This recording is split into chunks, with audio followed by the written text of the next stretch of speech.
I'll take the yacht, just, you know, the one there that can you hold please? Dude, what are you doing? I told you we didn't need to do videos anymore. Our last video was almost up to 1,300 views, 2 or 3 likes, and like 29 subscribers. We are filthy rich. We don't need to do them anymore. So, you know, go what? I said 1,300. Hundreds of thousands. You said that. Oh, 1,300. It's good. But, okay, hang on. Can you cancel the order on the yacht? Yep, thanks very much. Well, we weren't going to talk insurance today, but I guess we're going to have to. So, that was a non-refundable deposit. So, if one of you guys can buy something, I sure appreciate it. Hey guys, today I want to talk about the private pay dollar. We've talked so far about the difference in ACA plans and short-term medical, or not so short-term medical. We've talked about accidental riders to go on top of those, which I still think are really good. If you haven't seen the video, go back. It's a little longer than my normal videos, but I think it's well worth the listen and the watch. The other thing that we've talked about is the difference in HMOs, PPOs. The one thing we've not really talked about is we keep wrapping up this out-of-pocket expense and then moving on and saying, well, this is a dollar amount, this is a dollar amount, this is a dollar amount. How many times have you guys heard across the board people say, well, I don't need insurance because I can just send them 20 bucks a month and they can't do anything about it? Guys, that is far from the truth. The fact is years ago, before deductibles were high and before out-of-pocket expenses got to where they are today, $20 a month was better than nothing, and it was the 5% of the bill, 2% of the bill. Well, now when it's 25% of the bill, 30% of the bill, they're a lot more serious about it. You guys know that I did this for a lot of years. I worked for a long-term care company, and I hate to tell you how many houses we took. And we took them because that's the only way we could keep the light bill on. So honestly, guys, they will force you into bankruptcy. They will collect upon you. They will call your employers. They will garnish your wages. They will not stop till they get paid because they have no choice. The electric company doesn't say, oh, I'm sorry, you're a healthcare provider, so you don't have to pay your bill. No. And so when you owe it privately, they're going to expect it. And no, they don't have to take $20 a month. Will they? Maybe.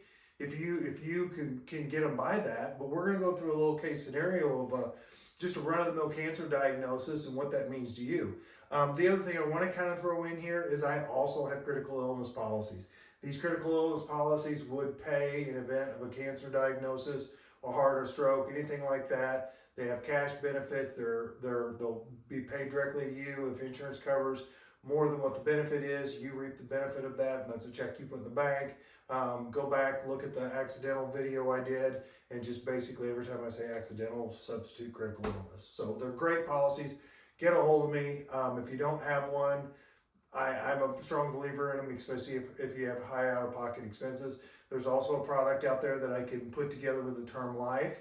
So if you have a term life product, let's look and compare the prices, because I may be able to, for a little bit more a month, I might be able to up that to not only a term life that would pay out in the event of your death, but it would pay out in the event of a diagnosis as well. So having said that, we're going to run through this real quick. I'm trying to keep my videos short because, let's be for real, your attentions are short. Mine too. Okay, so just a regular CA diagnosis, cancer diagnosis. And I just kind of ran through the most smoking high levels of services. Guys, this is not all. If I were to put them all, I would have had to have 10 whiteboards to get them all on the page.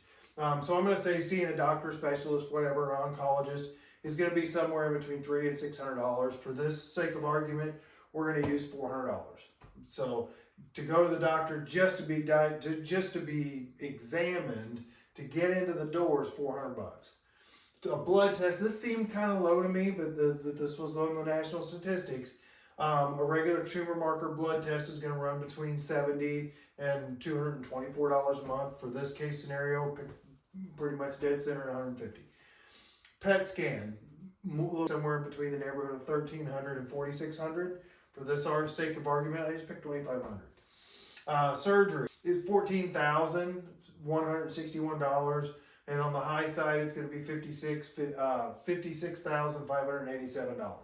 I kind of, again, stuck in the middle of the road, just put $35,000, and that's where we're going to go. A hospital stay for 15 days in the hospital at an average of $3,312 per day, which is the national average. That's going to be $49,680.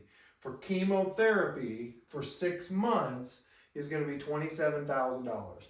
That all adds up to $114,730.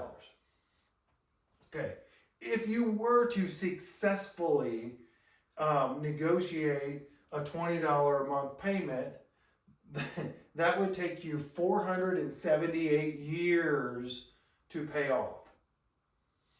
And guys, and I don't mean this might ruffle some feathers, I'm sorry if it does, but you're not thinking much of your loved ones and your children if you go without health insurance and you get this diagnosis in this scenario.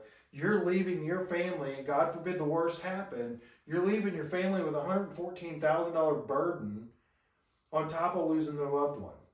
If you survive it, which I pray each and every one of you would, even if you survive it, you're not going to survive paying them $20 a month if they take it, which they won't anymore. And then when you die, and God forbid, hopefully you live to be 100, I don't know, but when you die, who do you think is going to pay the rest of that bill? It doesn't just go away. So honestly, guys, if you're running without health insurance, think again. It's not expensive. I can sell you a super high deductible policy for just a couple $100 a month.